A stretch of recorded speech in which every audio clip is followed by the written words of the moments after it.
Welcome back to the Cycle 365, recorded on August 5th, 2020. I am one of your co-hosts, Cody Stoffer. I'm Simon Voyanos. And I'm Liam Hughes. And today we got a couple of topics for you, but kicking us off is NBA talk. You know, it's been opening weekend / weeks for NBA basketball, and there's quite a bit of surprises, I would say, on the NBA front. And I guess, Simon, what are just some of your takeaways from NBA this past weekend and up until this point of the week? So I'm just going to talk about gameplay in general to start, but there are a lot more high scoring games and just very efficient, you know what I mean, on offense. And I don't think it's bad defense per se, like maybe the first couple games, but it most definitely became apparent that players are just shooting better. And I don't know if y'all saw this theory, but the whole depth perception theory, have y'all saw that? No, I have not. Okay, that's fine. Well, I'm gonna break it down like real quick. I'm not like, a science guy or whatever. I saw this on TikTok and then on a couple other pages, but the theory is that they're playing essentially in a gym, right? So there aren't any fans. It's basically like, how should I say this? Like the walls are a little bit more closer and whatnot. So it's like the depth perception isn't as bad as in a normal arena. You know what I mean? Because when you're shooting from different areas, it's not like, oh, I got to put this much power. Like, I don't know. It's kind of like a weird psychological thing. I don't know how much fact is behind it, but it definitely makes sense. Because I'm not gonna lie, there's been some pretty solid defense, and I don't think it's terrible defense and everyone's just getting open. I'm just thinking like maybe it's just because this situation, this area is a little bit more closed off. It has more of a like gym rec type of feeling. So naturally, like these players are just gonna be, hitting a little bit higher than usual. And it shows because a lot of these games are real unpredictable. They're super high scoring. I know that Rockets and Mavericks game broke a lot of records scoring wise. And that one sucked. Both teams basically combined for almost 300 points, which is insane in overtime, and which the Rockets won, by the way.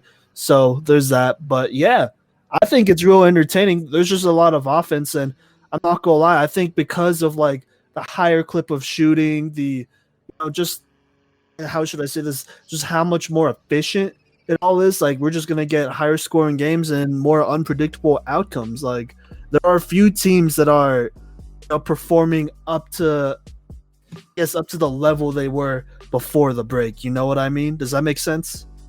Yeah, no, I definitely get what you're saying, and I think that kind of makes sense in a way, because stadiums are so bloated outwards with fans versus these gyms that are they're very rigid, they're very square. So, and I think that maybe that also creates like a bit more of a relaxed feeling for these guys where, we've all seen their off-season workout videos, you know what I'm saying, of these players, and they're playing against like Joe Schmoes at Lifetime, right? And everything they do looks smoother in that setting. And I think that you can kind of see that level of like that kind of play transferring over into the bubble. Oh, yeah, I definitely absolutely. Agree. And Liam, it's oh my god, I just completely blanked out. Yeah, you just disappeared for a second. I was gonna call the ambulance. What the hell just happened, dude? Bro, come on. Oh my god. Here, okay? I'm having a stroke. While Liam gets over his medical emergency, Simon, I'm going to go back to you. While that Mavs game didn't end the way that you wanted it to end, I think it was a great statement game for both teams coming out of the gate, and the Mavs have still secured a 7th seed in the playoffs. So on the bright side, you guys are still locked in, even though you guys basically already were. You guys are officially in the playoffs. Yeah, that is very true, and I'm thankful for it. Don't get me wrong. I'm not gonna lie. I've been pretty like Me and my brothers for sure have been pretty critical of how they've been playing. Not that we're playing bad per se. I just think our closing needs a lot of work, and that's just, we're a young team. That's just a natural thing that's gonna happen, and you really can't. I don't know. There's really not much you could do about it unless just keep playing, keep learning, and all that, and they'll get better as they move forward. So we'll see. I was a little surprised. I felt like the Mavericks would do a little bit better, but I just kind of think that all of these teams are really hot right now too, offensively. At least the ones in the bubble. Like, I don't know. Like, there's just something a little bit different. There's a level of unpredictability to a lot of these teams. Like, the Suns are kind of killing it, to be honest. Like, I really didn't think they'd have a chance, but here they are. What is it, at 29 wins?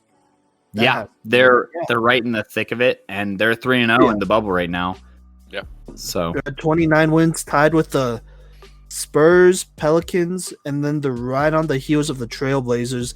And then the Grizzlies are still holding on the 8th seed, but they've taken some pretty big losses, though, so I'm not super sure. Also, they lost Jaren Jackson for the season because he tore his meniscus or something like that. They're on a 5-game losing streak between the bubble and the regular season right now. Yeah, so I already kind of didn't think they were going to, push through. But with Jaren Jackson being out, him being such a big piece, and then all the pressure just being on Ja Morant, a rookie, and then them already like losing all these games, I find it hard to believe that they'll be able to, fend off, in my opinion, the Trailblazers and the Suns, who are kind of the two teams that are threatening for that 8th spot. Like, I still believe in the Spurs. Don't count out the Spurs because they'll always do their thing. You can never count them out. But I like the Trailblazers and Suns specifically, either one of those, to take over that 8th spot. I'm not too sure about the Pelicans because I know Zion's been still playing limited minutes, which I don't know why they don't just play him 30 minutes since he had 3 extra months to rest. But, it is what it is, I guess. So. Yeah, I think no matter what, there's going to be a play-in game between the 9 and the 8 seed because you need to be 4 games ahead, right? So if you're the 9 seed and you're within 4 games, so say the Trailblazers pass the Grizzlies and then the Grizzlies just don't let anyone else pass them, because don't get me wrong, like as far as the Spurs, Pelicans, and the Suns go, they still have to win 3 games and Memphis still has to lose 3 games, right? There's a little bit more ground to break there between the 10 seeds, basically, is what I'm going to call them, and the 9th seed. But I think no matter who ends up in the 9th seed, they're going to play the 8th seed in the West in that double elimination series of games for the 8th spot. Yeah. And I think that that's really exciting. This is some of the best basketball that I've ever seen in my life. Every single game is super competitive. Like you said, Simon, players are hitting shots, and there's good defense. Like, nobody is slacking on the court at any time. And then you have, there's some stories that have been crazy. Like, TJ Warren scored over 50 points. Like, that kind of blew me away. The Raptors are on a 7-game win streak right now. MPJ set a Nuggets record for most points by a rookie through 2 games with 67, I think it was. So there's lots of great storylines right now. And I'm really excited for the playoffs, and I welcome back basketball with open arms. It's some of the best basketball I've ever seen here in the bubble. Absolutely. I love how they just have games on throughout the day, too. I mean, because I started my job, teaching job 8 to 3, but I know I could always come home and throw on a basketball game, and it feels good to have sports back. It feels good to be watching something other than Netflix or Hulu or Disney Plus. This is for either of those. So yeah, Simon, they're not paying us, so don't plug them. Yeah.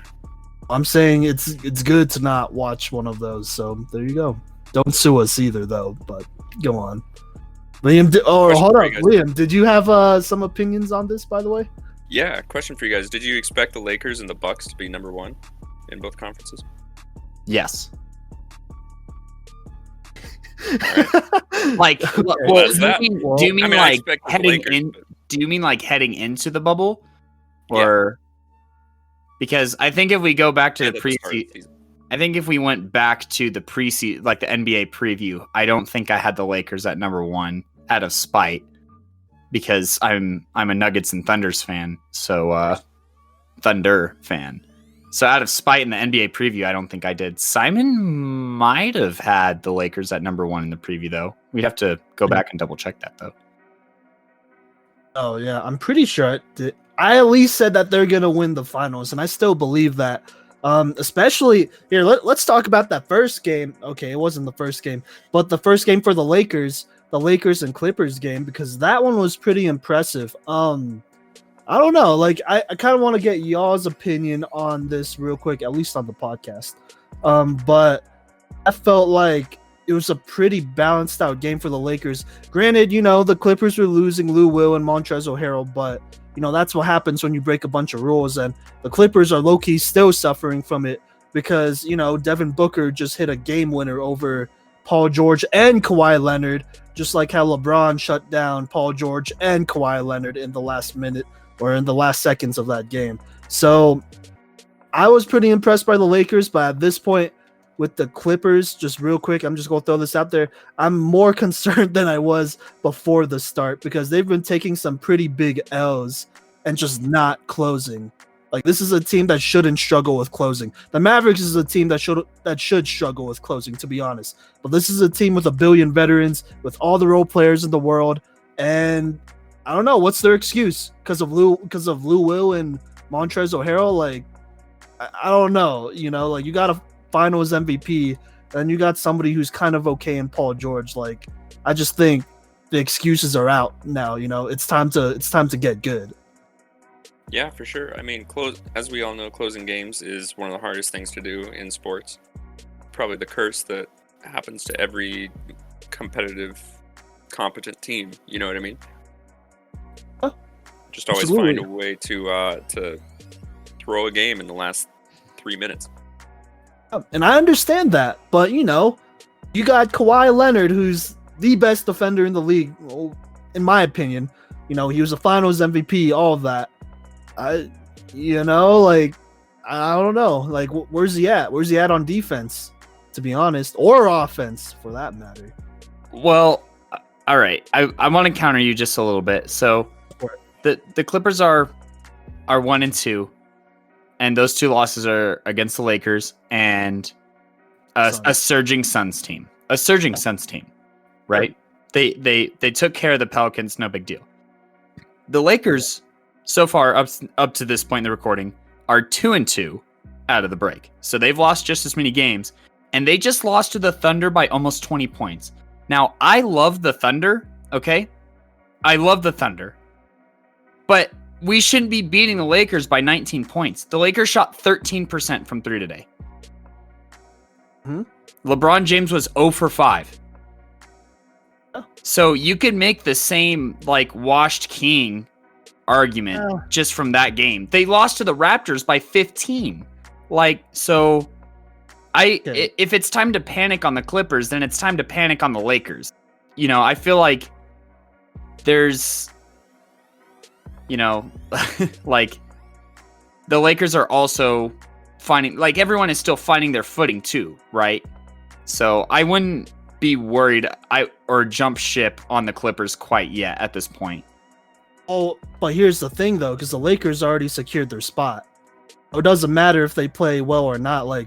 If I'm I don't want to throw this out there, but if I'm just being honest, I really wouldn't be surprised if they had a lower sense of urgency these next couple games, just because they know no matter what happens, nobody could touch them. Either way, they're going to be playing an 8th seed. And so that's the difference, because with the Clippers, at this point, it's not, it's not one of those things where they're locked in. They're locked in for the playoffs. But the thing is, they could slide really fast if they want to, I hope they do. And they can, let's be real. There's no reason why that they can't be a 4th seed. Or here, let me look at the standings, so I'm not just talking trash. No, they could fall as far as a 6th seed if they do bad enough. If the Clippers lose all 5 of their next games, then they fall to the 7th. and everybody else wins at least one. So I don't know. I'm just saying the Clippers spot is already vulnerable. It was already vulnerable before coming into the bubble. Now it's even more vulnerable. And then even before the season, they weren't really that to get like you could tell that they weren't playing in sync and that they would rest players like they wouldn't play with their full squad, and they did that on purpose. Like, let's be real, they weren't suffering through that many injuries. They were resting people through load management, doing all that stuff. And now look what happened. And so the thing with the Clippers is that those concerns have been there. The Lakers, we've seen them go like hardcore, like, oh my gosh, what pedal to the metal and whatnot, and just play super hard, play with really good chemistry. Even Dion Waiters and J.R. Smith, who just joined the team. They're balling. Oh yeah, they just joined the team 2 weeks ago, and they're playing better than some of the Clippers bench players who have been there almost 2 years. So I'm just saying, like, I get it, like the Lakers have slipped a little bit. They lost to the Thunder, I get it. The Raptors one is a little bit more forgivable. My bad. The Raptors one is a little bit more forgivable just because the Raptors are low-key, a top 2 seed contenders. And they are, let's be real, they're still the champs. They lost they lost 2 players technically in Kawhi and Danny Green, but they're still making it happen. They're not playing the same way, but they're making something happen, and they're a good squad too. I mean, all of these teams are good squads, but they're a tier above all the other Eastern squads, in my opinion. So, I don't want to make too many excuses because they still, the Lakers, they still got to win.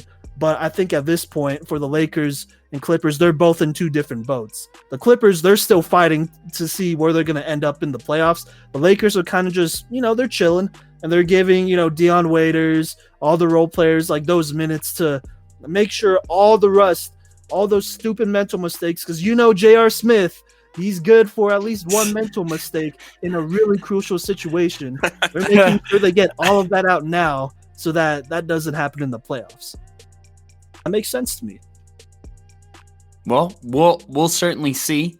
We'll find out. We'll have even more for next week, and what'll be a special episode for us. And we'll talk about that a little bit later.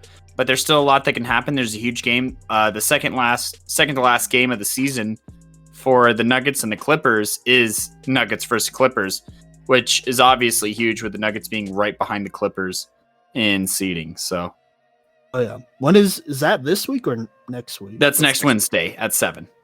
Oh, okay. Circle it. Keep that in mind. Also, TJ Warren is gunning for bubble MVP. Yeah, low key. But I personally don't have anything else. I know that the Nuggets are playing with their foot off the gas. Jamal Murray, Gary Harris, and Will Barton haven't played a single game yet in the bubble, and we're 2-1. So wait till we're at full strength is what I'm saying. And the Thunder are also playing kind of out of their minds. Just going to put that out there. Chris Paul, he still wants a ring, and I'm not going to tell him that he can't get it this year. Thunder will be an interesting team. I think you can't honestly at this point, to be honest, just with how a lot of these games have been going, you really can't count out a lot of these teams, at least in the West. In the East, you could write off a lot of them, though, to be honest. So I honestly think any of the teams 1 through 7 in the West could contend for a championship. Yes, I said 7. Yes. Let's not talk about it too much, Simon. I've been saying it, so it's not that big of a deal. But yeah. Liam, did you have anything to add? My bad. I kind of just took over and ranted for a bit. You're good. I don't have anything to add.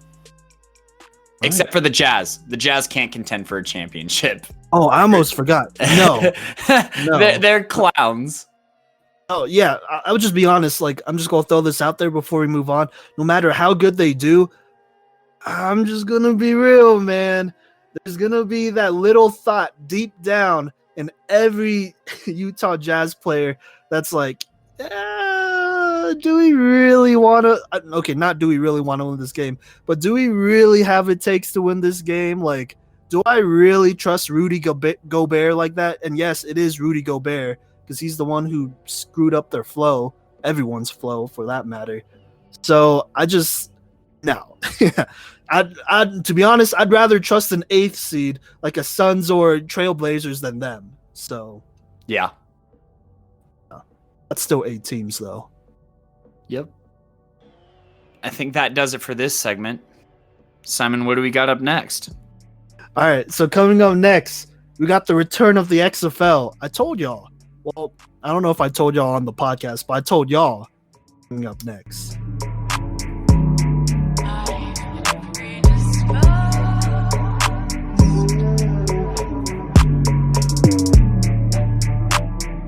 Welcome back to the Cycle 365. In this upcoming segment, we're going to be talking about the deal with the XFL that Dwayne "The Rock" Johnson, Redbird Capital, and Danny Garcia made to purchase the XFL. It was a $15 million deal, and all 3 of the co-partners pitched in, obviously. Danny Garcia becoming the first woman to ever own an entire sports league. Woo! Do you guys have any opinions on it? So who's the majority owner, or is it all equal between the 3? Does it say? Because I can't find it. Let me look. So 15 million doesn't seem like a lot. I mean, not that I have. If there's a majority owner. Okay, well then I assume it's probably a 3-way split though. Yeah.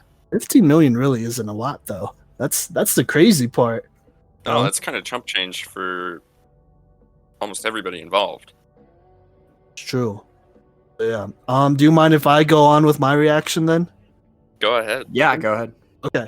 Yeah. So, I think this is great. The XFL is a great league for NFL players or wannabe NFL players to develop and whatnot. We saw a lot of success with it. If I'm being honest, they really don't need to change much. They just got to keep everyone on staff, obviously, and then just roll with the same formula that they have, taking a little bit from college, taking some free agents, and just staying with that same, that same recipe. It's really not that hard, to be honest. And I think, honestly, it really did get screwed over by COVID, and it was real unfortunate. And I know all of us were really sad about it. Did we actually ever talk about the XFL folding at all outside of mentioning it? We don't talk about that, bro. It never happened. We'll see. Now we are. It did happen. I wasn't sad about it, for the record. Hey, why? Because I think Vince McMahon is a joke. Liam never watched the XFL to fall in love with it. I watched highlights of the XFL, and yes, they were cool, but Vince McMahon is a joke. Yeah, I could respect the whole Vince McMahon thing because he kind of left the XFL out to dry just so he could save the WWE, which is stupid. But either way, I think it's great. I'm looking forward to XFL football. This is great for all football players, or I'll say aspiring pro football players, because let's just keep everything in perspective. COVID's still a thing, right? And with the NFL banning for this year, banning preseason games and not having them at all, there's going to be a lot of guys left out to dry and just a lot of missed opportunities, and that kind of sucked.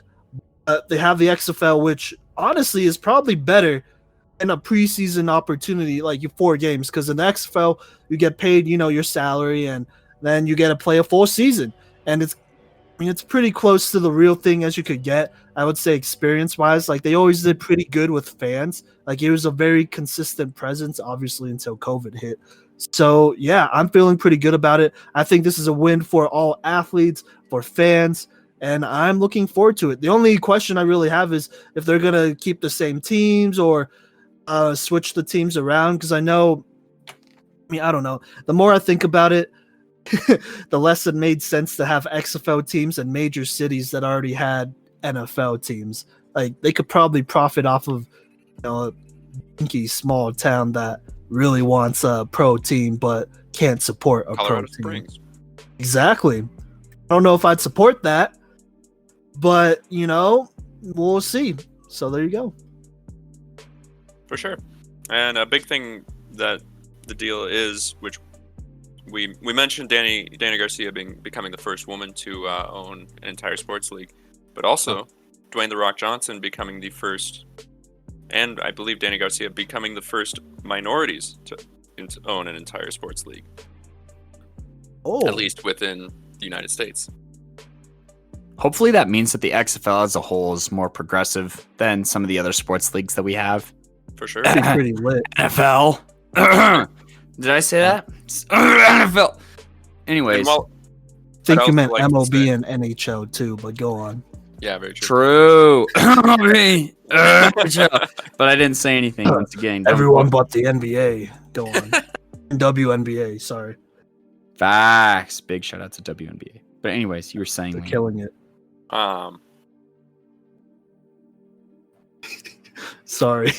You guys are fine. I just forgot. Oh my god. Anyway, go ahead. Dude, is it Cody, hot in your do you room have or an- something, bro? Because No. are you sweating out your thoughts? Apparently I'm freezing them out. Cody, do you have an opinion on the XFL at the moment?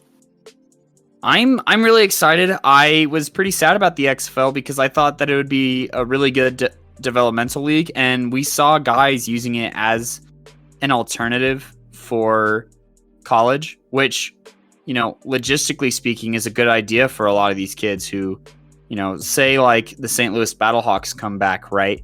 You know, it probably makes more sense for some Missouri kids to stay home and play football in the state of St. Louis, where there's an opportunity there, and then eventually to build up a profile to be drafted into the NFL, right? Then move all the way across the country where they get an offer in like Idaho or something, and they're super far away from home. So Yeah, getting paid nothing yeah, for putting their Well, bodies on the line. they're getting paid in scholarships. Woo. Oh, great. So, and then I also looked at it, and so Denny Garcia is going to be running some kind of executive position, is what she said. And so while those two will be doing some executive stuff, she's going to, and along with The Rock, you know, being that he's pretty spread out and has a lot going on, they're going to look into getting other XFL employees for a return to the XFL.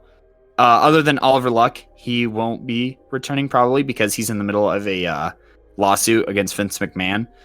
So, Oh, really? yeah, Okay. for wrongful termination. So it'll be, we'll see what happens.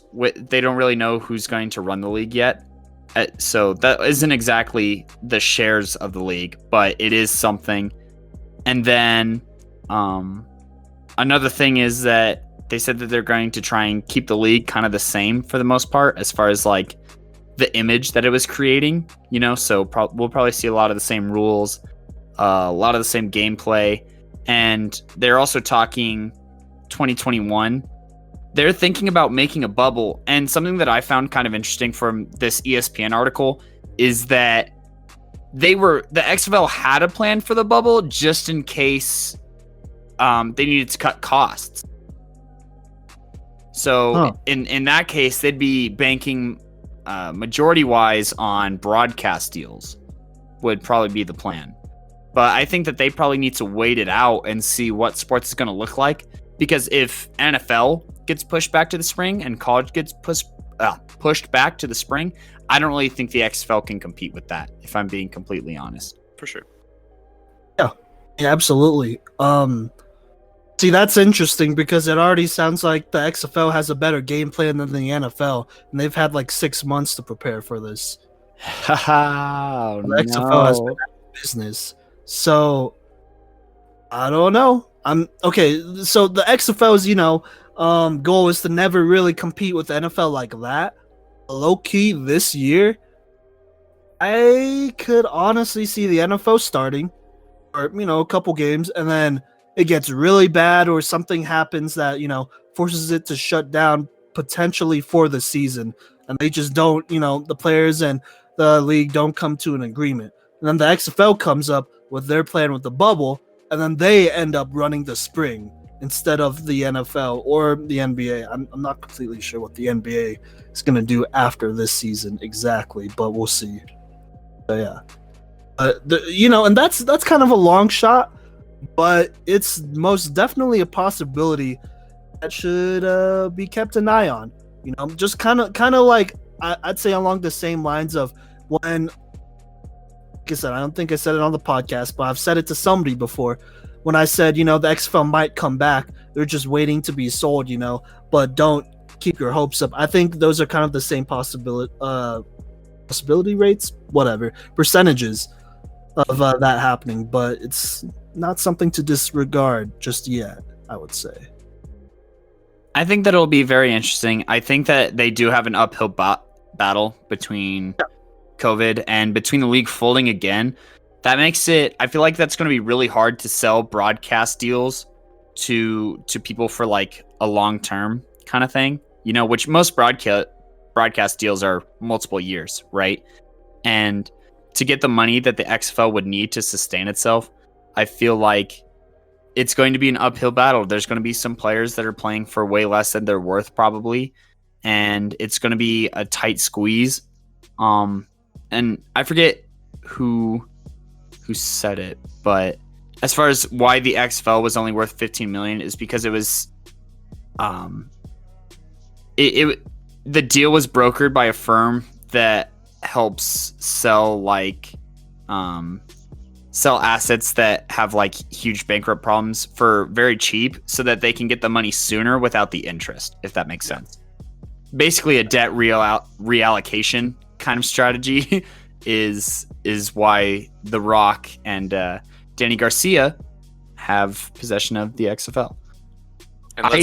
Do you guys think that the XFL should wait a year before, should they wait for a vaccine for COVID before they try and reopen? Or do you think that they should do kind of like a bubble thing and keep it all low and not have fans in the stands? I mean, there's definitely pros and cons to each side, so I want to hear what you guys have to say. I think, well, first of all, let's say that the sale is still subject to bankruptcy court approval. So while it's official, there's still, I guess, could be a bankruptcy court that says no, this can't happen, but that shouldn't happen. That'll be decided tomorrow, as of the day of this podcast recording. Okay. If it goes against what for the listeners who are listening, if the deal doesn't go through, just skip this entire section of the podcast. Yeah. But I would definitely say that the XFL should start next spring after the Super Bowl, and I think it should have a bubble city if COVID isn't under control by then.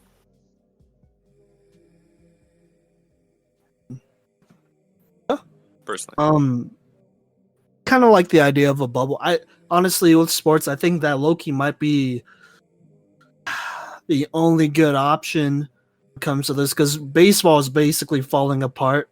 Isn't the NHL doing a bubble type of deal? Yep. Yeah, and the NHL has been doing really well. Yeah, they've been their bubble has been extremely successful. Yeah. So it's a proven thing. You know what I mean? Thing is, the NFL is not doing it. And I think it's partly because they have 32 teams. With the XFL, they only had 6 teams altogether. 3, in the East, 3 in the West, if I'm right there. I'm pretty sure I'm right. 8 at the most, though. 8 at the most. But that's not a lot of teams. And honestly, even with the football roster, you'd have to pick the right. Okay, so that's not that bad at all. Still, you just have to pick, the right stadium, with, I'd say in a solid amount of hotels around there, so they can be secured and whatnot, and it could work, honestly. And low-key, maybe they team up with a streaming service. I'm just going to throw this out there. I know ESPN has their thing and whatnot. I don't know what the deal is with the XFL and ESPN, because I know some XFL games are on ESPN. And I don't know if those deals will be honored or not, but we'll see. There's most definitely a situation where they team up with some streaming service, whether like a Disney Plus, Netflix, Hulu, or whatever, and they Right. exclusively stream XFL games.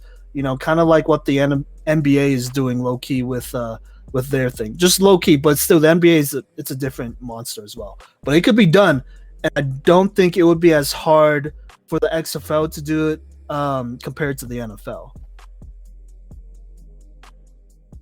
Yeah, it probably wouldn't be as hard. You're dealing with fewer players. You're dealing with fewer teams. Obviously, much smaller staffs. Yes. You can get away with a lot more with 6 teams than the NFL can with 32. Yeah, absolutely.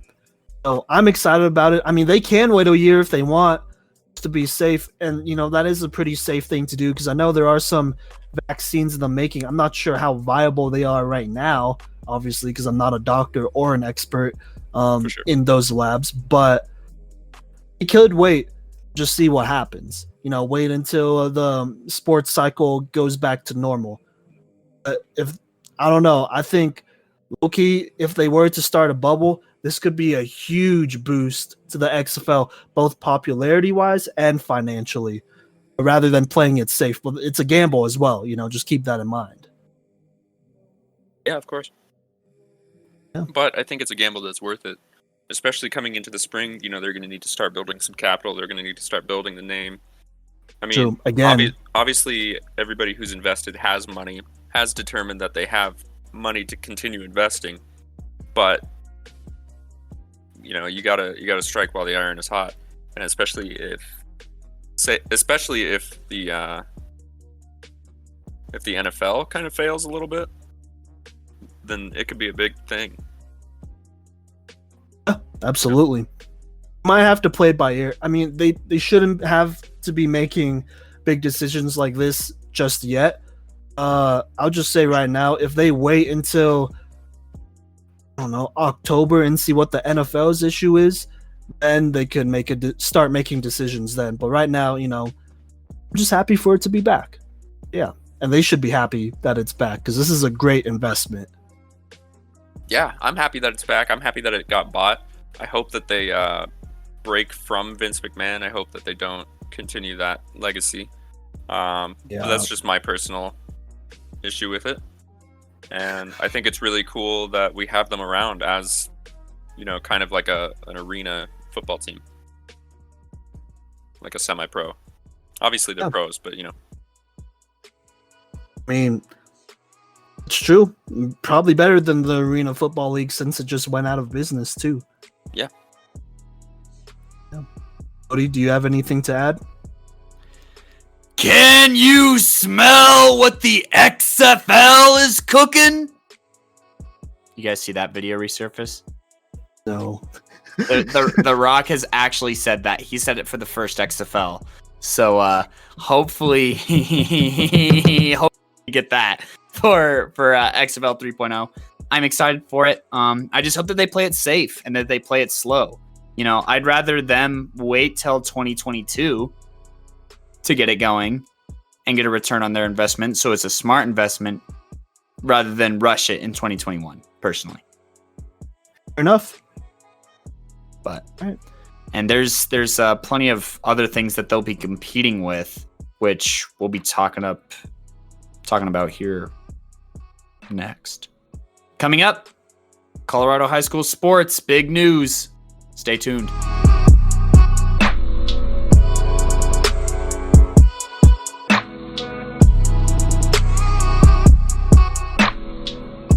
Back here at Cycle 365, we are going to be making a little bit of an adjustment, a little bit of a change as far as what we're going to be covering here on the cycle. Simon, do you want to talk about just a little sneak peek on what fans and listeners of the cycle should be expecting here in the next few weeks?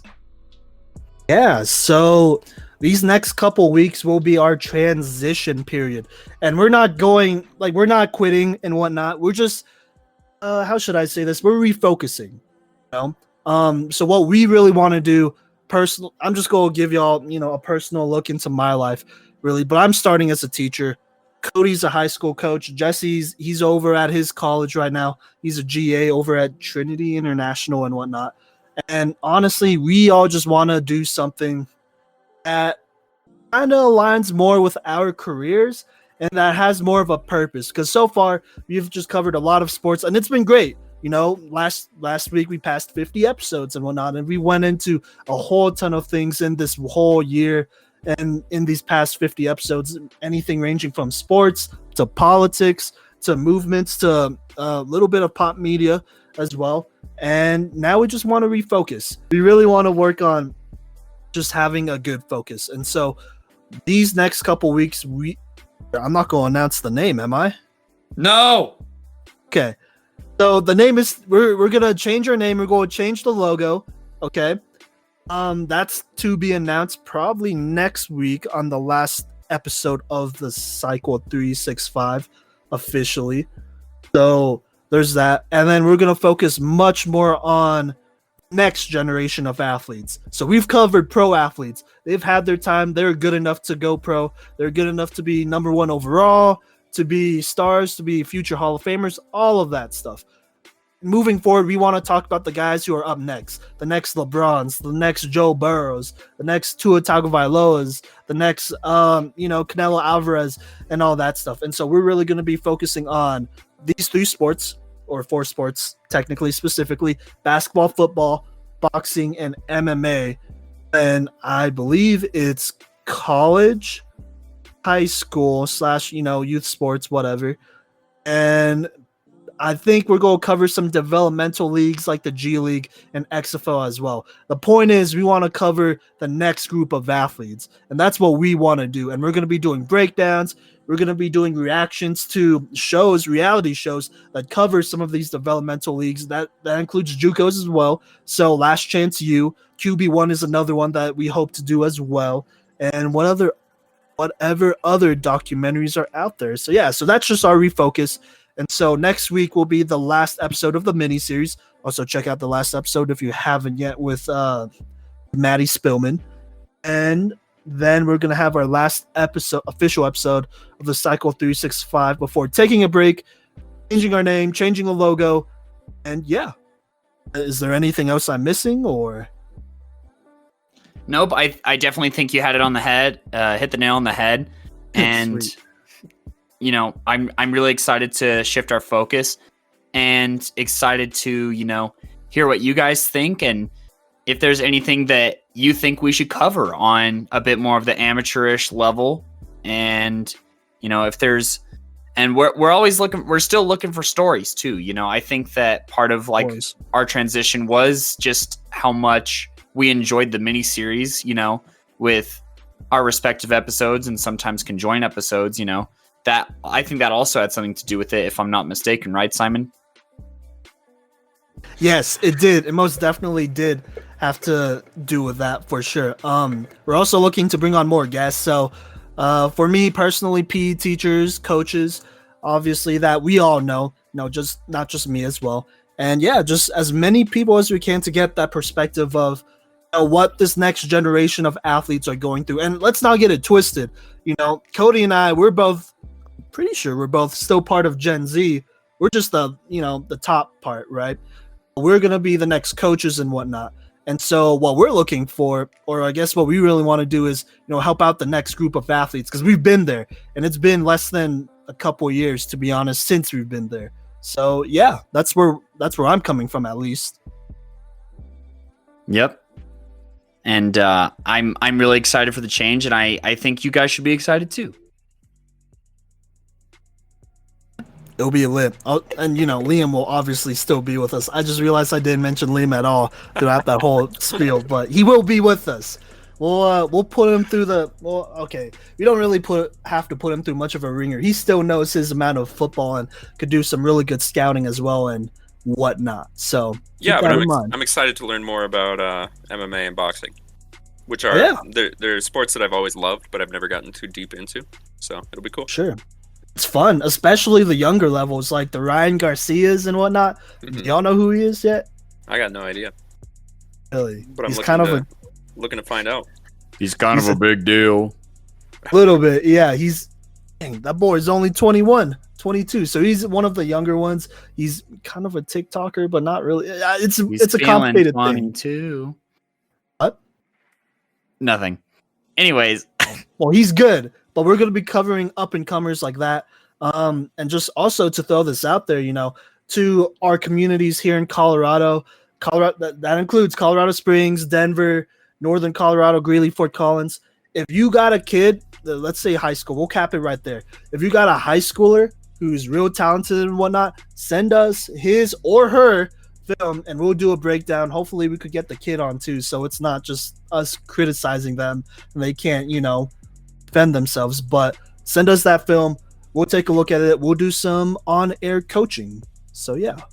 Specifically, we'd specialize as far as film watching goes in football and basketball, and we'll look to expand wherever we can too, just to help out these youth athletes get on the map. So exactly. And if you got a fighter too, because I think, at least personally, I feel like I could do boxing and MMA, or we can at least, but just haven't as much. I don't think there's really not a lot of people who break down younger boxers and MMA fighters like that. So it'll be a good opportunity for sure. Yep. Anyways, Cody, I think you got some news about Colorado sports. Yeah. So in a time where we're focusing on high school sports, the high school sports landscape in Colorado has been shaken completely upside down. This was an announcement from CHSAA Now on August 4th. So that was yesterday from when this recording was, and a couple of days before when this podcast will be released. This is a quote. The Colorado High School Activities Association has announced its 2020-2021 interscholastic athletics and activities calendar following months of collaboration with Jared Polis, the CHSAA Resocialization Task Force, the Sports and Medicine Advisory Committee, the state's COVID-19 response team, the Colorado Department of Public Health and Environment, and CHSAA Board and Directors of Administrative Staff. This is a quote from CHSAA Commissioner Rhonda Blanford Green. The health and safety of our student participants, coaches, officials, and essential personnel, including volunteers, is a primary concern for the return of interscholastic athletics and activities. We are very grateful for the state, health, and educational leaders for their shared commitment of a return to these highly beneficial education programs when it is deemed safe for all school communities. So, and the resumption of any activities in athletics are subject to change based on national, state, or local guidelines. And the 2020-21 sports season will be going on with a modified schedule split into 4 different seasons.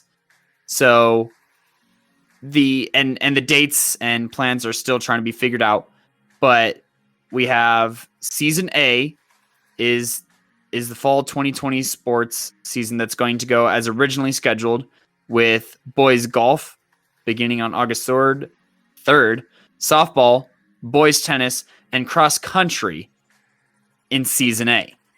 The remaining traditional fall sports can't be played under the current health guidelines. So sports that we're going to see later when I talk about the other seasons are going to be hockey, football, gymnastics, boys soccer, spirit, unified bowling, and girls volleyball. So after the fall sports conclude on October 17th, there's going to be a pause or a moratorium, as they're calling it, from October 18th to January 3rd. Colorado is not playing sports in the winter, is what I'm saying. So starting on January 4th will be season B, and that'll be basketball, ice hockey, skiing, spirit, girls swimming, and wrestling. Season C, which will begin on March 1st and conclude by May 1st, is field hockey, football, gymnastics, boys soccer, unified bowling, and girls volleyball.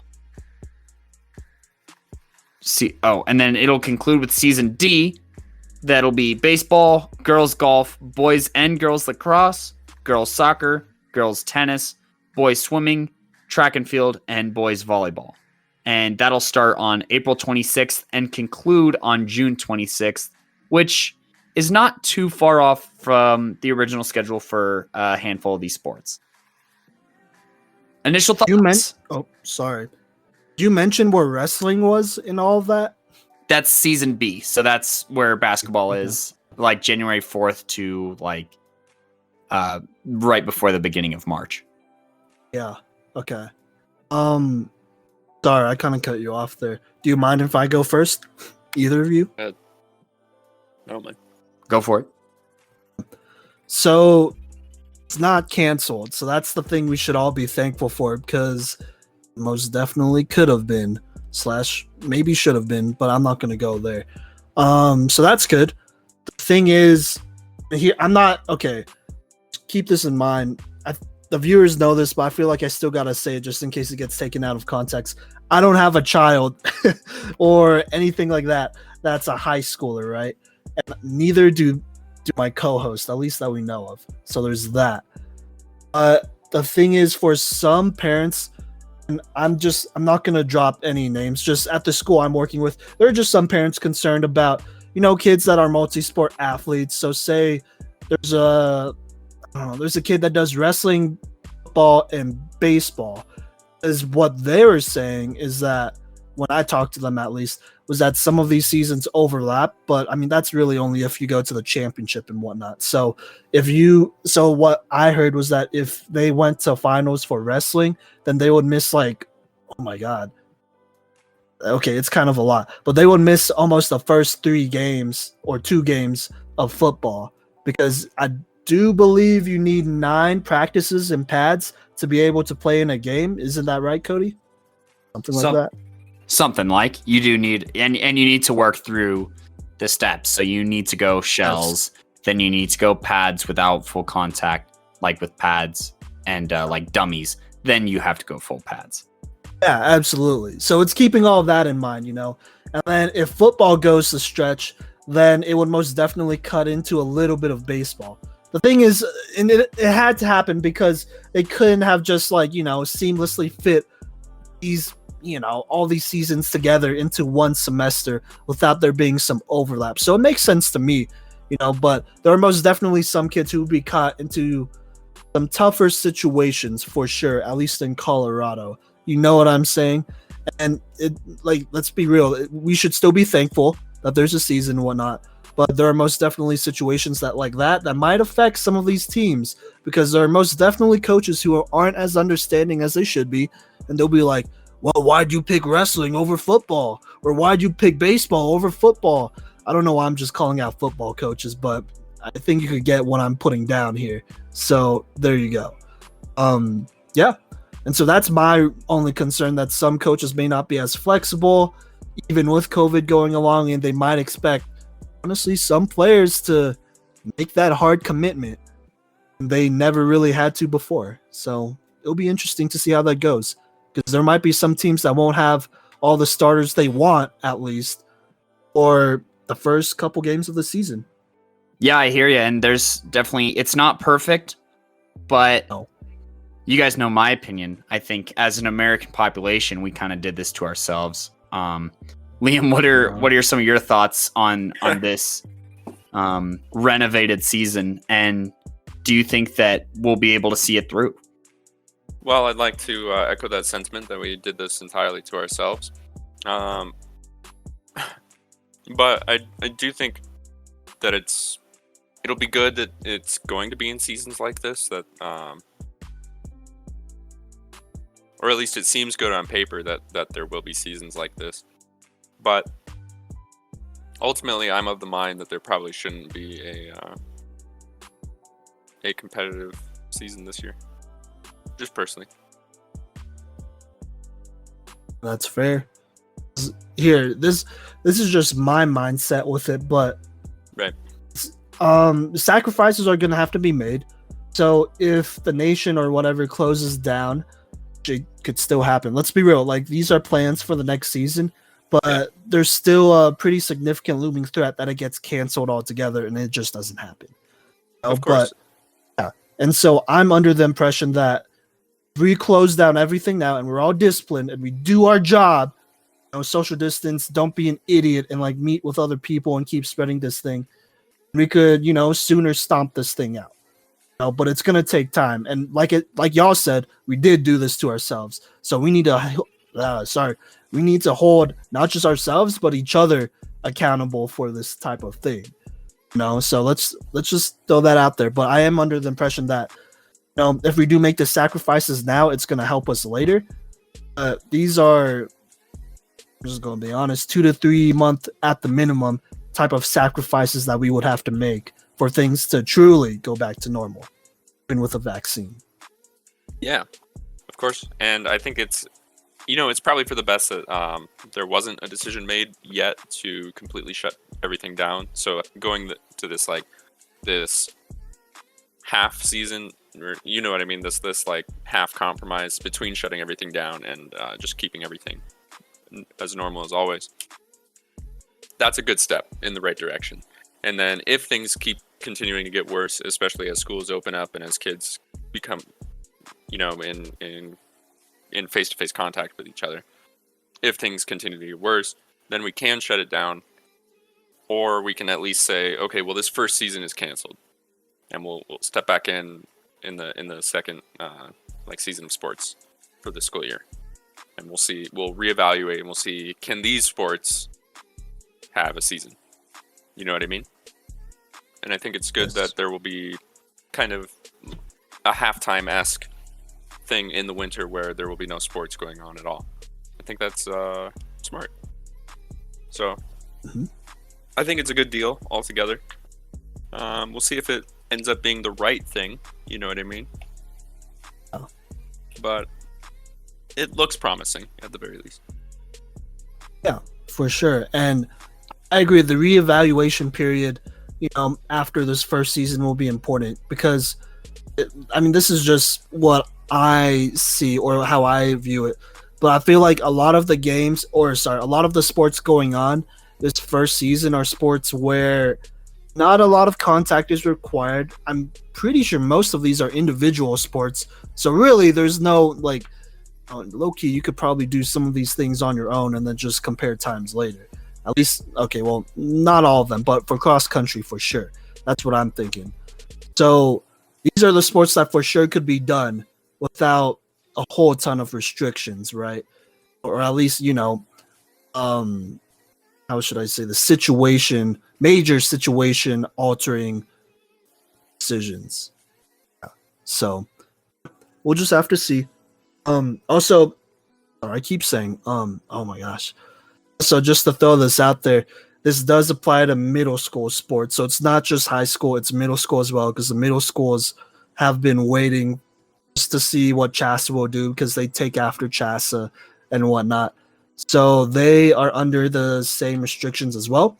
So don't get it twisted that this is just high school. This is middle school as well. So that's automatically good couple thousand more kids that will be affected by this in more ways than one. So yeah.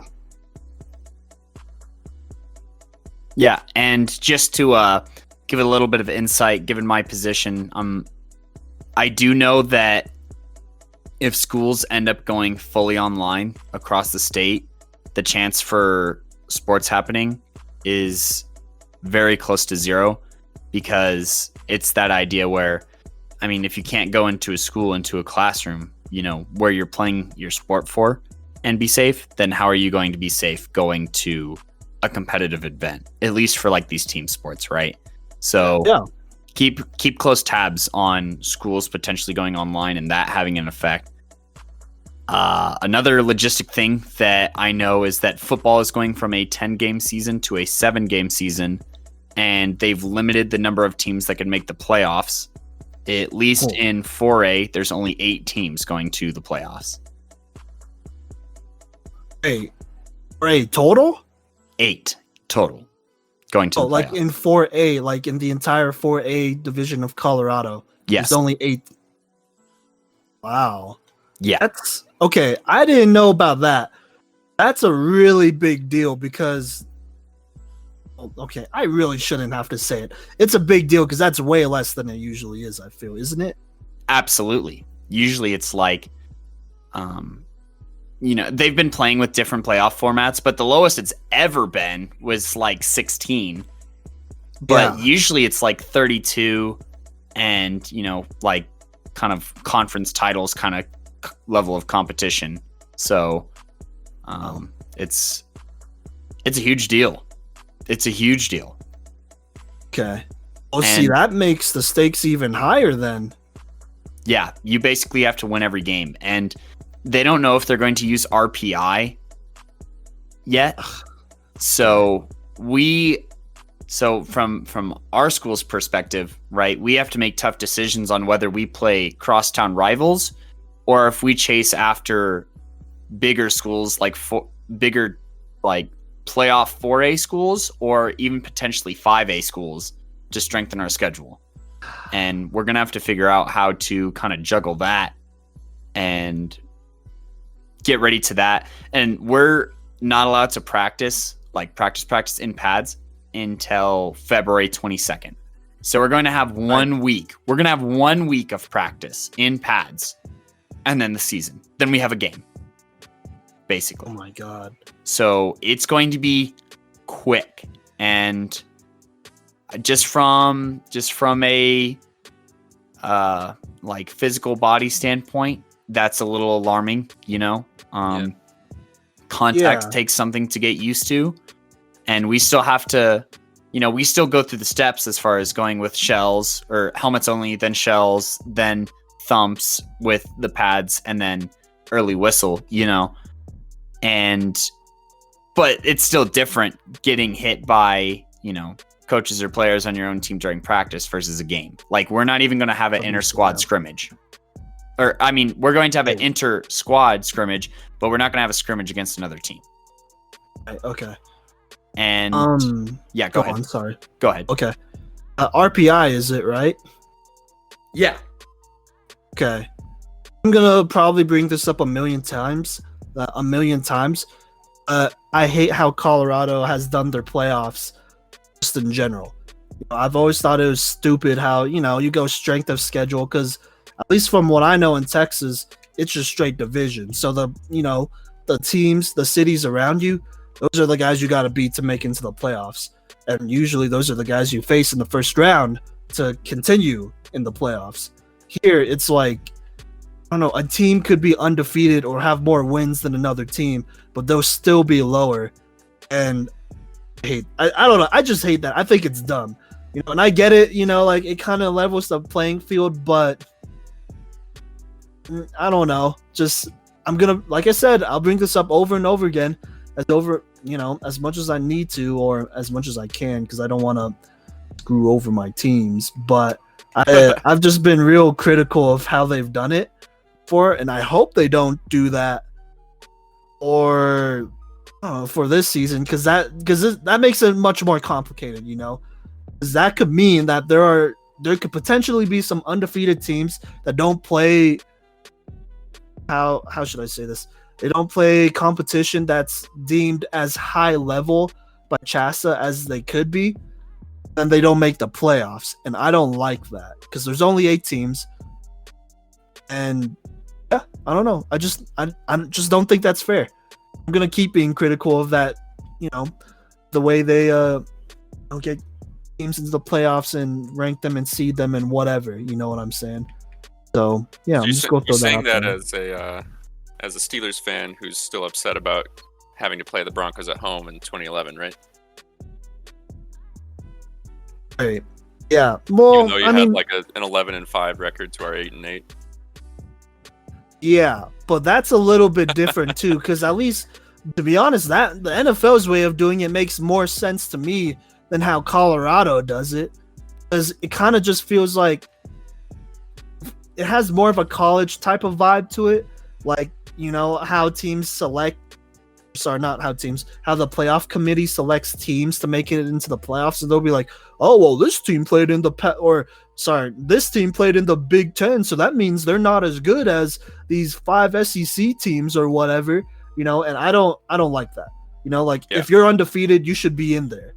That's it, because you won all those games on your schedule. You shouldn't have to play the whole mind game or strategic game of, oh, well, I got to schedule this game and I got to schedule this game and I got to make sure the strength of schedule is here. Like just play football. You know what I'm saying? Like wins and losses, that's it. And you don't got to make it. You don't got to go 50 extra miles to make it an equal, playing experience or what's going on. I don't know how y'all feel about the system, but I've always been real critical of it, to be honest. I mean, I was on an undefeated team a couple years ago that wasn't even a top 3 ranked team in the state. So Yeah, that's stupid. yeah, yeah, I understand the quabbles with the system, and it has me especially worried for. This just kind of reminds me of how disappointed I am in the leadership of not only here in high school sports, but specifically in this country, and how this may impact seniors across the entire U.S. whose seasons are at risk. You don't get a second senior season. We've already seen baseball seniors lose their season earlier this spring, which was just unfortunate. But we've had a whole year basically to get our stuff together if it's not ready to go for football. And that's not on these kids, but they're the ones who are going to have to live with it. And, talking amongst some of the coaches that I know, we're worried about, these kids if they have online class like a couple days of the week, and they want us to take a month break right now on practices after we've worked all summer. Right.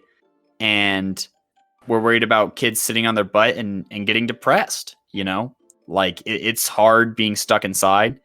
And these kids, practice these 2 times a week, 3 times a week is the most important thing that they got going for them. So we'll definitely have to stay tuned on the ripple effects that these decisions have and the ripple effects of decisions made in the past, year.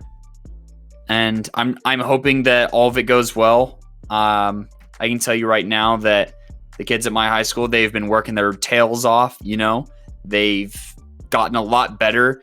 We've also had construction going on at our school. We've had lightning storms come on, so we've had to, go to classrooms and maneuver the already tough COVID landscape with, construction and lightning. So, the kids at my high school have gone through a lot, and I just really hope that they get a season. That's all that I want, because it's what they deserve. Fair enough. Yeah. But most of these teams, and kids deserve, to be honest. Yeah, no, all of them deserve it. I know. I get where you're coming from, though, because you have like a personal connection with them. So yeah, absolutely. And I mean, look, it is what it is. This is what we got to work with, and we just got to make it happen. It's not going to be easy though, and like I said, like that 8 teams making the playoffs. That's going to be tough because, like I already mentioned, there are going to be some teams that won't have all the starters they want for the first couple games of the season, depending on how other seasons go. And I'll just say it, there's a lot of wrestlers that are really good football players and that are really key to their team. Usually they're the best athletes on the team, or some of the best athletes. So it'll be interesting to see how it all shakes out in the end. You know what I mean? It's going to be a grind, and it'll be, I'm not going to lie, like it's going to be stressful for a lot of coaches, for a lot of parents and athletes. But from a fan perspective, it might be one of the most entertaining seasons of Colorado football that people have seen in a really long time, because every game matters. Literally, every game matters, especially with, if y'all go with the system y'all have been using for the past couple years. So that's all I got to say about it. Now, Liam, do you have any concluding thoughts, since Simon and I basically gave our ending monologues here? No, I think we talked about it pretty thoroughly. All right. Well, coming up next, we are discussing a prospect, just like we said that we would start doing.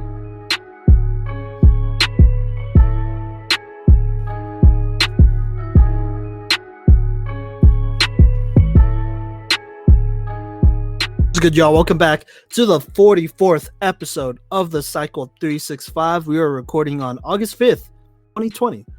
So this is our last segment. And like I said, we are in a little bit of a transitional period. So like I said in the last segment, we wanted to start doing breakdowns of players. And this isn't only limited to high school players or players that are in between college and pros. This includes college as well. So I think a great player to break down this year, or okay, not for this year, but to start out is Bijan Robinson, the number 1 running back of the class of 2020. He just graduated. He is committed to the University of Texas. And just honestly, he smashed basically every single rushing record possible in the state of Arizona for football. If I'm reading this correctly, he's the leader in almost every category for a running back for divisions 4 through 6. Yeah, 4 through 6A, which is pretty impressive.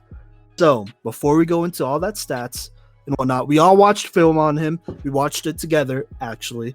And yeah, so I just want to get y'all's initial reactions of this guy. He's a 5-star guy, so he's been expected to be good and whatnot. But I just want to see y'all's initial reaction, you know? So who wants to start? Liam, you can go ahead. No, go ahead, Cody. Bro, you always do this. Anyway, so my initial reaction was I was blown away initially. Like his jump cuts, I was like, oh my God, it's Barry Sanders. And I had to calm down a little bit. You know, I kind of do. Watching film for me is going to be a lot like watching, where like for the first hour after a movie, if it was really good, I'm going to say that it was the best movie of all time. And then you ask me the next day what I thought of it, and then I'm going to be more level-headed. You know, I'm going to be out of the honeymoon phase. So Bijan Robinson, I think that he's going to be a great running back. I think he definitely has pro potential. It was a little bit of it was remembering that he's playing against Arizona, which is like, it's still solid talent, but there are some guys that you could just tell didn't belong on the field with him who are on defense. And by some, I mean quite a handful. Bijan Robinson was the best player on the field in all the clips that I watched. And, you know, I think that he's a really impressive player. And I really liked, you know, I think the first thing that caught my eye was his hands. So just out of the backfield and his jump cuts, which I'll talk more about during my strengths. So. Yeah, for sure. He definitely looked like the best player on the field almost all the time. I mean, he's to concur with you on the idea that maybe some of those defensive players shouldn't have been out there with him. Not that they're bad, but just, you know, different levels of play. Obviously, he looked like he was heads taller, or a single head taller than probably most of the defensive backs that he was going up against. And he's only 6 foot, so that means those guys are what, 5'7", 5'8", 5'6", maybe. So certainly could have been playing against a higher caliber opposition as far as the defense goes, but what he was playing against, he smoked, and that's what he needs to be doing, and he's doing that, so that's really good. Yeah, for sure. So, Simon, your initial reactions? So I'm a Texas fan, so I had to put away a lot of my biases, but I'm really excited for him to come through to UT. There's a lot of expectations out of him, but I'm pretty sure he could handle it. He looked so electric on film. He's most definitely if I had to give him a label, which, you know, it is what it is if I'm wrong, but he's most definitely a very shifty speed type of back. You know, like y'all said, he didn't play against the best competition. So there are times where you could see a defender obviously give up and not at least die for the ankles or whatever, or even, you know, square up for a good tackle. Let's not get it twisted. This dude has electric speed. His agility is off the charts. His skill level is great. I know we watched his junior year highlights together. There's most definitely a significant jump from junior year to senior year, hands-wise as a receiver, because he looked like a pretty elite receiver too his senior year, watching some of that film. And it was just amazing catch after amazing catch, you know, all hands and whatnot. And he's just a very skilled guy. So that was my takeaway. And I'm excited for him to come through to UT. I believe that, not just me. This isn't just me, but most people believe that he will be a guy that will take over the starting job from Keontae Ingram and be a day one starter, assuming the season happens. So yeah. Well, Hope there wasn't too much bias there. no, that was fine. Fine. That was fine. I appreciate the constant reminder that you're from Texas. But anyways, Welcome. but I think that we can transition onto strengths, and I'm gonna head and just snatch the microphone and talk about the biggest strengths that jumped out to me was his stiff arm. Oh my goodness. You want to talk about a huge difference from his junior year to his senior year? He got strong triceps, bro. He was palming defenders into the ground constantly. And it's really quick too. It's almost like a jab punch. You know, he's running down the sideline, somebody gets close to him, bah! They're on the ground and he keeps running. Like, he doesn't get stuck on his stiff arm. And I found that was really impressive because, like, I feel like a lot of running backs at the high school level don't know when to put their stiff arm out, and it slows them down, you know, because they're running kind of awkwardly, like in anticipation, and they become very like their vision becomes very narrow. But he did a great job of being aware of the field, being aware of the defender, and just having, like, his awareness stunned me, and he was able to just get that arm out like shot out of a cannon and stiff arm defenders into the ground. So that was one of the three biggest strengths that I saw. Once again, I'm going to rave about, he had phenomenal hands. He was winning jump balls against defensive backs and safeties and linebackers. There's one catch that he had that was in like triple coverage. Yes. And something that I want to add on is not only are his hands good, but the routes were also great. He ran a superb wheel route out of the slot in one of the plays that I saw, and you know, he did a good job of like aiming for certain spots on the field, and you know, he's able to transfer a little bit of his cuts to the wide receiver position, which is obviously exciting. You love a running back who can catch the ball, and I think that he's going to be lethal on screenplays, especially. Last but definitely not least, I've talked about it once, I've talked about it twice, I'll talk about it a million times as we continue to see him develop, hopefully, is his jump cuts are so quick and so fluid. Like, he's able to cut, and it's like he never cut, he's still running. You know, he has that kind of like almost that Madden analog control as far as like being able to just change directions on a dot, and it goes hand in hand with his vision. You know, I mean, that was another thing that I saw from his junior year to his senior year was, you know, his junior year, he was bouncing outside a lot, and his senior year, he was still bouncing outside sometimes, but he was also cutting back and reading the hole and following his blockers and making defenders miss in the middle of the field just as much as the open field on the sidelines. So I'd say that his stiff arm, his route / hands, and his vision / jump cuts are his biggest strengths as a football player. Bijan Robinson. Take For it. sure. You mind if I go, Simon? Yeah, Liam, go for it. All right. I want to talk mostly about the mental things that I saw, and that's the first and foremost, which is the most important to me, is he seemed to have great spatial awareness of the entire field. So like when he would make a cut, it would be straight towards his own blocker so that he could get another block out of that guy. You know what I mean? It wouldn't be away from his blocker. He'd be cutting towards his own teammates so that he could get around them and that they could block for him, obviously. So that mental awareness of not only where the opponent is, not only who's coming at you, but who you got on your side and who's behind you or to your right, who's willing to help you. That is amazing to me. Moving on from that, he seems to have a great burst of speed. He seems to, I mean, his top end speed is really solid, but it seems to be his acceleration, which is his best, like turning corners and just shooting straight out of a gap. Really seems to be able to hit 0 to 60 in as little time as possible, if that makes sense. Yep. And then lastly, I would say, and I guess maybe second most important, maybe most important, I don't know, depends on what you view. But he developed from his junior year. Watching his junior year highlights, it kind of looked like he wasn't finishing off runs, looked like he was, not that he wasn't half-assing anything, but it just seemed like he was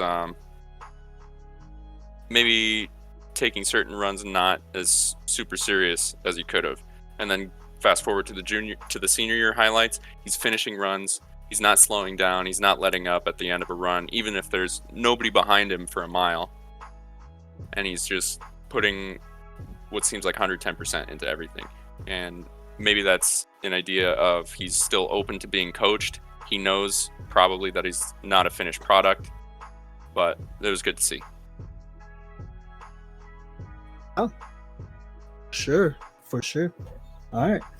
Both really good positives for both of y'all when it came to Bijan Robinson. And he's a 5-star guy, so excuse me. He's a 5-star guy, so honestly, we should be able to find plenty of positives about this guy. So for sure. Yeah, so for me, I'm going to kind of take a little bit more of a statistical approach, kind of just to wrap it all up, because we are going to mention the type of competition he plays a little bit later. We already have. But for me, it was very, how should I say, it was very assuring that he dominated Arizona football the way he did. You know, so it's, for me, like, when it comes to certain players and prospects, like, some people will give players a certain rating or, 4-star, 3-star, 2-star, 1-star, 5-star type of rating based on who they play, right? Mm-hmm. That's very apparent in California for sure. Like, I'm not gonna lie, there are a lot of players in California who are 5-star guys that shouldn't be 5-star guys. That's just how it is, but then you got some guys who play in areas that aren't as big football-wise, say in Arizona, Colorado, that, maybe it's not as impressive, if they, I guess, dominate them, but it's still pretty impressive. But the thing is that the way they rate and whatnot, if they're just utterly dominating on every single level possible and it's pretty undisputed, then they don't have a choice but to give them a 5-star rating. And that's the deal with Bijan Robinson. So I'm just going to throw out some stats here. His senior year, he carried the ball 126 times, which honestly isn't a lot, or isn't as much as I thought it would be for a star running back, someone who has been an established star running back. But he carried it 126 times for 2,235 rushing yards. And before his senior season, so that's the 2019/2020 season, he was averaging a ridiculous 25 yards per carry. Just keep that in mind. 25 yards a carry. Even then, he didn't reach that this season, but he still averaged 18 yards a carry and then rushed for 38 touchdowns. That's dominant. You know what I'm saying? Like, there's no doubt that this dude is the best running back in the state at the least. That should, that means something, because Arizona's not a scrub. They're most definitely a mid-tier football, state when it comes to high school and whatnot. They're most definitely on the rise as of late, but that's pretty good. Also, that also means that a third of his carries resulted in scores. So just keep that in mind. He added 314 receiving yards. Cody, you mentioned his receiving on only 12 catches, so that's 26 yards a catch. And then he added 3 more receiving touchdowns. He also returned 4 kicks, which were the only times teams kicked to him, because this dude, one of his biggest strengths is that he's just dangerous in space. If you give this guy open space and he has to beat maybe 1 or 2 players, maybe even 3, that's too easy for him. You already failed, to be honest, because you didn't get him at the line. And he's just dangerous because he could do whatever he wants. He just has that natural athleticism about him. And he only really scored once on one of those 4 kickoffs. But what's crazy is that he averaged 59.5 yards a return. Oh my God. Had 238 total return yards. And then obviously he was, Gatorade, Arizona High School Football Player of the Year, won all those honors. He was great, One team said they were lucky. They felt like they played really good defense against him, but he still ran for over 200 yards and like 3 or 4 touchdowns on him. So that's how dominant this dude is. Also, like I said, he's broken every record possible for a running back in Arizona from conferences 4 through 6A. So that's basically 3 conferences and that he's dominated pretty much statistically. And for me, that's a really good indicator. That's a baseline indicator, I would say, for sure. But that's good to know that, look, not only on film is he good, but it shows that he's consistent with his production throughout the season. The numbers don't lie. He's consistent. And if you look at the film, he's explosive, like everything y'all said. Like, he's explosive in in the open field. His acceleration is insane. He has a really nice stiff arm. And it's a unique stiff arm for sure. Every, football player has their own unique stiff arm. This one's more of a jab, which is perfect for a speed back, and he's mastered it too, because you have to be real surgical with that jab stiff arm, but it's perfect for this type of running back. And his hands are fantastic. That triple coverage catch that we both saw, Cody, was insane, because it was basically a jump ball. It wasn't a good read at all, but he just went up there and got it over 3 dudes. And then this dude has, just lastly, he has prototypical size. He's 6', 200 for a freshman in college. That is extremely good, because that means he could potentially put on more weight. Because like Liam said, he did develop, in more ways than one. I think the year before he was 5'11", 180. That's what he was listed at. And then from what I'm seeing, mostly he's at 6', 200. Of course, that could most definitely be rounded up, but that's a 20-pound difference for sure. So he most definitely still gained weight. So that means, just projecting wise, you get the freshman 15 or whatever it is. It's different for every person, to be honest. He could most definitely be running naturally as an adult, 6', 215, 220, while running a 4.4 40 and having really good juke moves. So let's not get it. And plus, this dude has basically no injury history. So yeah. So those are the positives with him, and he most definitely deserves to be the number 1 running back of the 2020 class and to be a 5-star guy. There's no doubt about it. I don't think y'all are going to disagree with me, right? No. There's no way. There's no way. The numbers don't lie, and sometimes they do, but in this case, they don't. So, and I'll go ahead and get it started off. So, he does have a lot of strengths, but there are most definitely things he needs to work on. So I'm just going to start off and then I'll throw it to y'all, For me, the biggest thing about Bijan Robinson is that he has played Arizona levels of competition. So it's not the best. We understand that, but it's not the worst. So we understand that as well. But being as dominant as he is, as naturally gifted as he is, it most definitely results in him not maybe making the best, football IQ decisions. And let's not get it twisted, because from his junior year to his senior year, he's still improved. He still needs to improve and get consistent with it. But there are most definitely times where he gets a little bit lazy. And this is something you'll see in a lot of speed backs. But they'll just opt to go outside, and that's it. They're not going to read the tackle between the tackles or the guards or whatever. They're just going to go outside. They're going to beat the defense, and by that point they're pretty much doing their own thing, because it could be a dive, but if they kick it outside, then that's an outside counter. You know what I'm saying? And so he needs to get more disciplined in being a good, ball carrier, having good vision, trusting his line, and just going with it, because on the next level, there's most definitely a concern that he won't be able to do stuff like that. And if he does, that's a 5-yard loss. That's a 10-yard loss. And that's a really bad habit to have, but it's not, it's not the biggest deal. It's just something he needs to keep an eye on, because it can most definitely be a problem if he gets lazy. So that's something where he will have to really study that Texas playbook, know the ins and outs of that offensive line of every play, even not just the line, but of every play, and just really get disciplined with that for sure. So that's really, I'll just leave it there. That's the thing that I think he needs to work on most, just getting disciplined, knowing the plays and whatnot, and trusting the line. So yeah. All right. I'm going to go ahead and jump in next. So for my weaknesses, I was actually kind of surprised that Simon didn't touch on this with the stats that he had pulled up. But something that jumped out to me immediately was the way he was holding the ball. He did not have it tucked in. He was kind of just holding it out there like he was taunting the defense, which with the stats that he has, he definitely could. But it also cost him. Over his high school career, he had 9 fumbles. And with the amount of carries that he had, that's a fumble every 58 snaps, every 58 carries was what it ratioed out to. 58, 59, given decimals.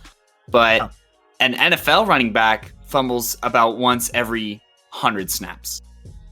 And then like the studs, like Christian McCaffrey, fumbles once every 200 snaps, right? So if we're looking into the future here where he wants to be a first round guy, he needs to hold on to the ball better, and it starts with tucking it in. He was just holding it with his wrist basically against his forearm when he needs to tuck it in so it's making contact at 2 points of his arm. And I've seen this. It's a pretty common thing, I'd say, amongst speed backs, who like to make moves, and if their arm's a bit more out, it makes it easier to move their arms and thus move their whole body. But he's going to have to work on tucking the ball in and learning how to run fast that way, especially as a player at UT, going to that collegiate level, holding the ball out super far isn't going to fly here. So that was the first weakness that jumped out to me. And hopefully OU makes him learn that lesson the hard way. He's also from, I did a little bit of extra research, and I don't want to say he's a bad pass blocker. I just don't think he's a very high effort pass blocker. He's been the weapon for so long, right? Even in the pass game, he's a weapon. But there's going to be some times where you need your running back to stay for a better protection against certain schemes or certain fronts or blitzes, right? And he's going to have to get the motivation up to realize that, hey, I'm also a playmaker when I'm keeping the quarterback on his feet, right? And I think that in U of T, I'm not sure who you guys have returning on the offensive line, but I know Ellinger was under duress quite a bit last season. And that's not even including like if injuries happen to the line or anything like that. So if Bijan wants time on the field, especially on third down, where he can make a play as a pass catcher, he's also going to have to make plays as a pass blocker. So, and I don't think that it's for a lack of talent. I just think that it's a lack of motivation. So that'll be something that the coaches will have to work with him on. And lastly, we've talked about the type of running back that he is a little bit. He is a speedy guy. But I think that he tries almost too hard to avoid contact. I didn't see enough film of him where he's wrapped up, because a lot of these guys just have like an arm on him, and he could break an arm tackle in Arizona, right? But I want to see what he does when he's wrapped up and if he can drive forward. He's a fast guy, but he's got some kind of, I won't say skinny legs, but I'm not sure how strong he is. If 2 or 3 guys have him wrapped up, is he going to push the pile forward? And I'm not telling him to, dive towards where the contact is, keep making plays out on the field, out in the green. But definitely, if there's contact right in front of you, sometimes it is easier to just try and go through them. So I want to see what happens when he gets more contact. So. Oh, no, for sure. And before Liam goes, I kind of just want to address the whole, I don't know, like the blocking and the what is it? The hand placement when he's carrying the ball. I think that's all really just him getting a little bit too comfortable with the level of competition. Exactly. He really hasn't been challenged like that in years. If 200 yards a game is a challenge, well, spoiler alert, that's not a challenge. If 200 yards a game is your lowest amount, that's really not. That means you're not really facing the guys you should be, to be honest. So, yeah, for sure. I think those are just habits he has to break, to be honest. Like, he's been used to playing good competition, and you see it a lot, honestly. Like, guys who get too used to playing good competition, so, like, the basics start kind of falling apart low-key. And that's stuff that he just needs to teach himself and get disciplined in. Discipline's going to be a big deal. And obviously, he's just a kid. He's like 17 or 18, so he has time. But I mean, like I said, this is a film review, so we're going to touch on everything that we see.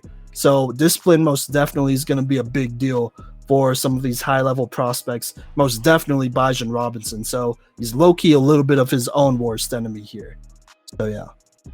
Just my 2 cents. Liam, you could go ahead and go on.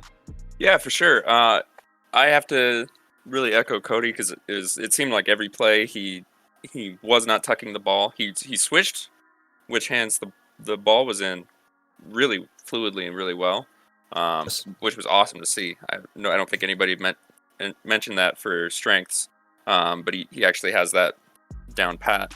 True.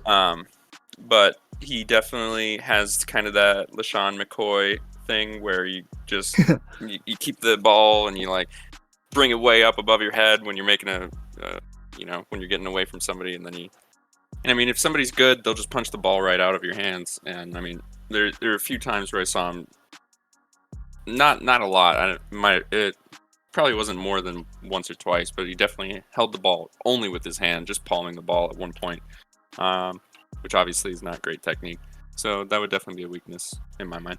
Do you have any other weaknesses you want to talk about? Like I mentioned, in his junior year, he had trouble, it seemed, finishing off runs. He would slow down kind of towards the end of the end zone. He didn't usually do it if there was somebody hot on his tail, but it just seems kind of like a bad habit to start getting, especially if you're starting that in high school, where that can kind of bite you in the butt, especially if, say, like you transition to college and then you think you got away from everybody on the field when suddenly somebody comes up behind you, punches the ball out of your hands, and then just grabs it in the end zone and, gets a fumble recovery on the 20-yard line.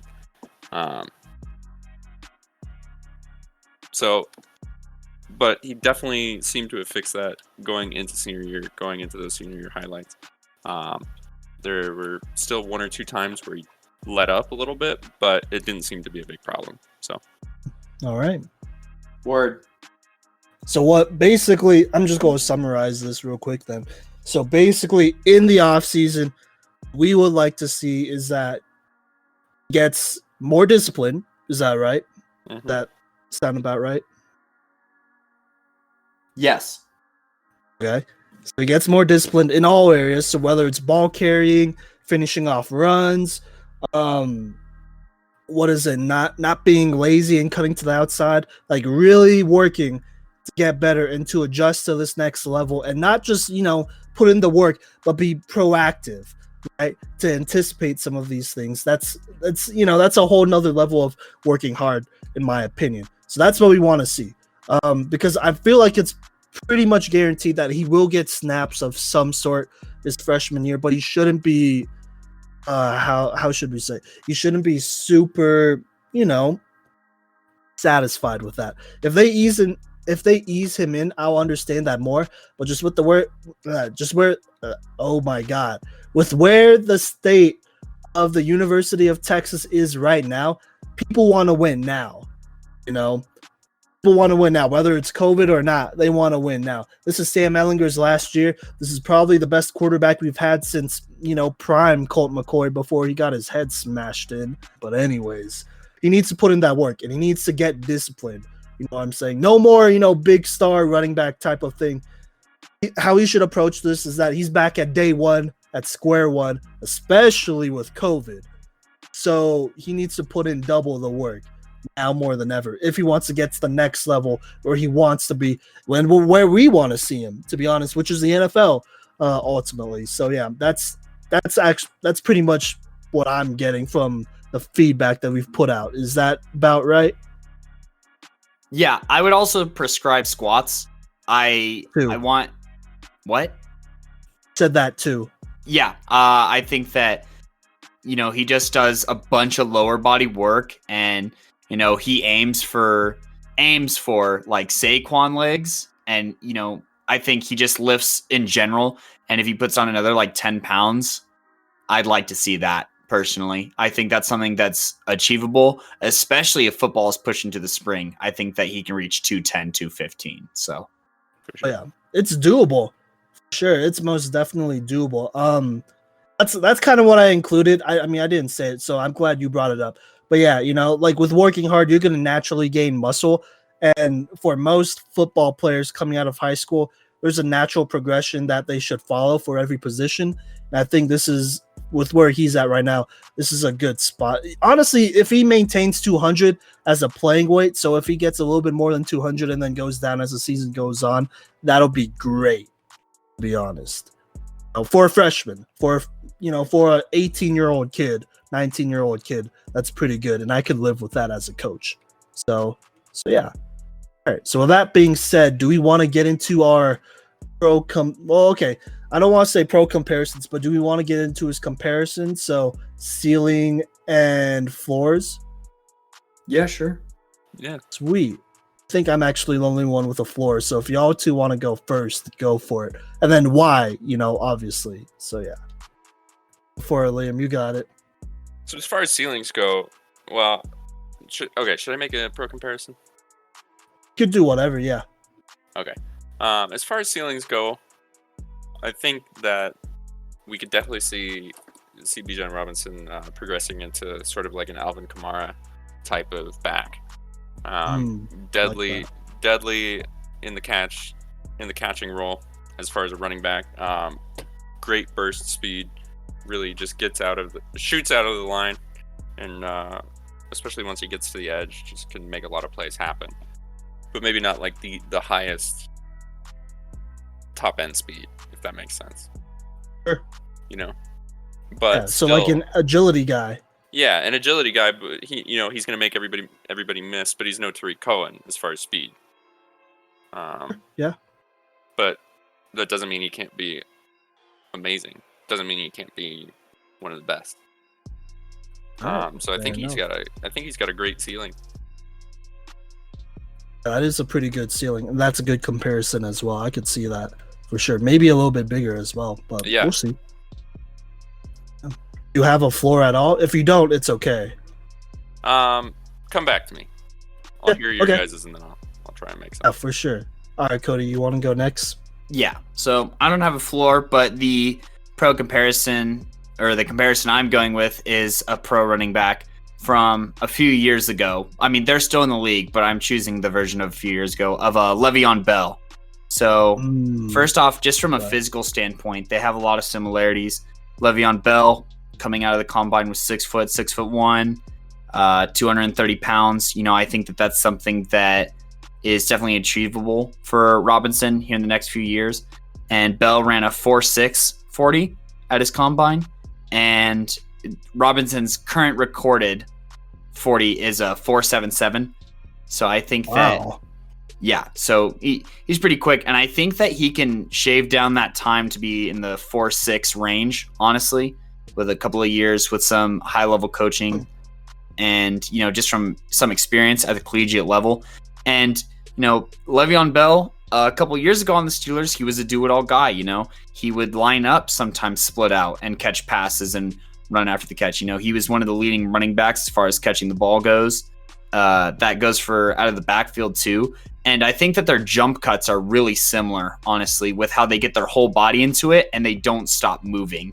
And I'm talking Le'Veon Bell, like MVP talk, kind of Le'Veon Bell, or at least obviously. At least consistent Le'Veon Bell is more Le'Veon. what I'm. What? I just said prime Le'Veon Bell. Yeah. So that's kind of what I see, and I think that I think Robinson also does a pretty good job of following his blocks, and also like you could see Robinson kind of put his hand on his blocker sometimes as like a little bit of a push off to either change directions, and that's something that I remember Le'Veon Bell doing all the time.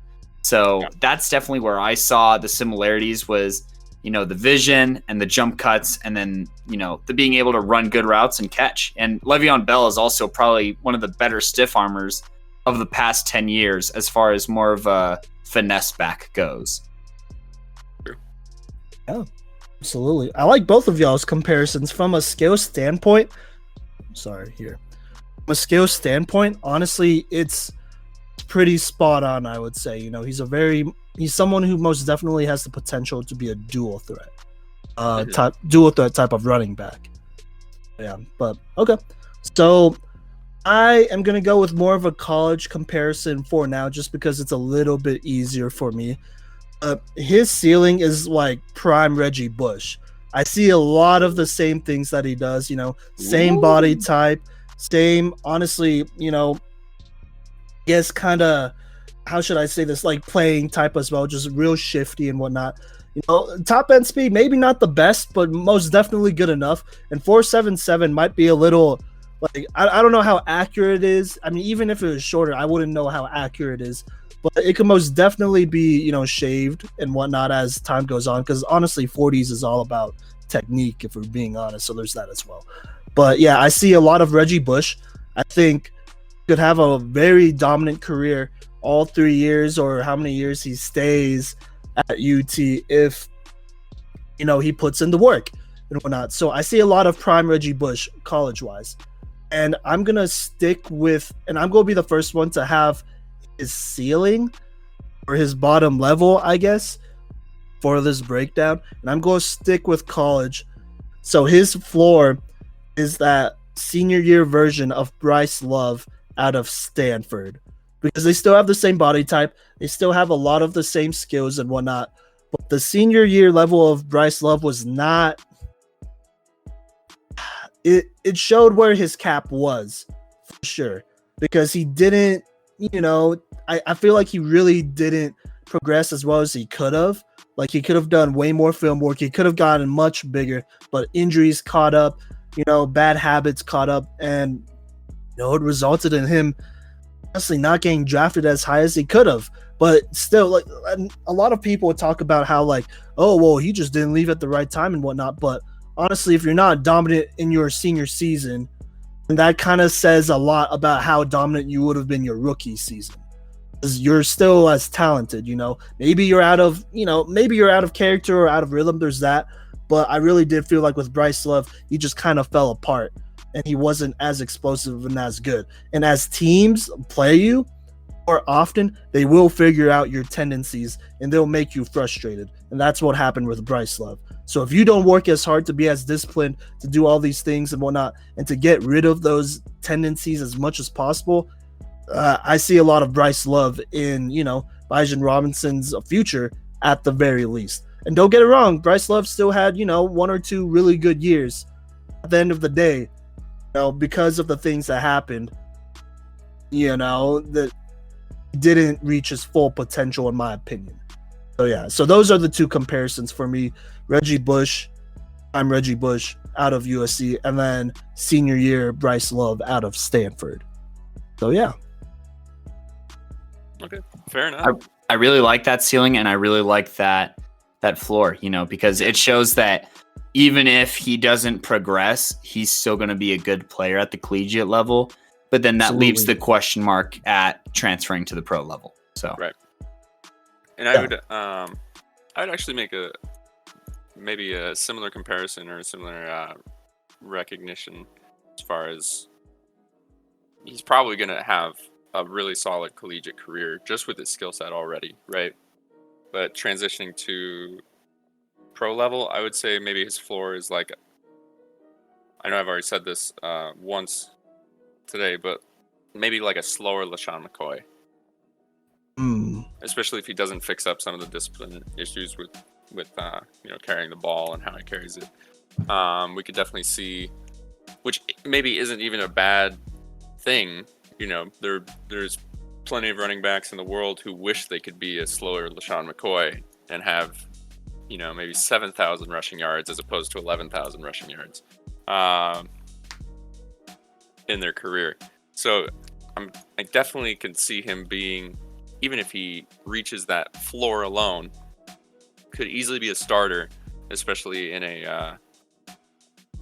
like a running back by committee type of system. And maybe getting like 600 to 800 yards a season and doing that very consistently, and then catching probably 300 yards on probably like 30-40 targets. Right. About fair, I would say. Yeah. I like that. So more of a poor man's LaShawn McCoy type? Yeah. Rotational? Okay. Yeah, I could see that for sure. But I don't think, it's too early to tell, so I can't say anything. Yeah. This is our comparisons. This is our comparisons as of right now, as of August 5th, 2020. It could change, but if we're right, we're right. So, there you go. Yeah. Yeah. All right. Sweet. Do y'all have anything else to add to this breakdown for Bijan Robinson? I need to figure that name out, before before we talk about him more in the future. Bijan, because I don't want to be saying it wrong. So Sure. yeah. Any last comments about him? Not really. I hope he does well for all but 1 to 2 games of the year. So Yeah. those 2 games being against Boomer Sooner time. So that's where we're gonna punch the ball out. He's gonna learn. Go learn today. Well, we'll see. I just want him to be able to play with Sam Ellinger, because that could most definitely be in question, to be honest. Yeah. So yeah, 'cause that would be a great. I think he will fit perfectly in the Texas offense. I mean, honestly, he could fit perfectly in any offense. This one for sure. They run a lot of pistol. Sam Ellinger will have somebody who could actually make a play that's not a 6 or plus receiver that's really raw. So there you go. All right, Liam, anything else, or are you good? I wish him luck going further into the season. And reach out to us. We'd love to do an interview. For sure. I don't want to just keep hating on him or criticizing him. Like, I want to see what his thought process was for sure. So if that's possible, let's do it. Let's do it, Robinson. All right. So with that being said, that'll wrap up the 44th episode of the Cycle 365. Make sure to follow us on Instagram, Twitter, and Facebook at that exact handle, the Cycle 365. If you are listening to us, you already found us on all major streaming platforms or your preferred major streaming platform. So that's Spotify, Google Podcast, Apple Podcast, YouTube. So yeah, give us a good rating, share us, show us some love. And I'm Simon Voyanos. I'm Cody Stoffer. I'm Liam Hughes. Catch us next week. Catch the last mini-series episode that should drop on Tuesday.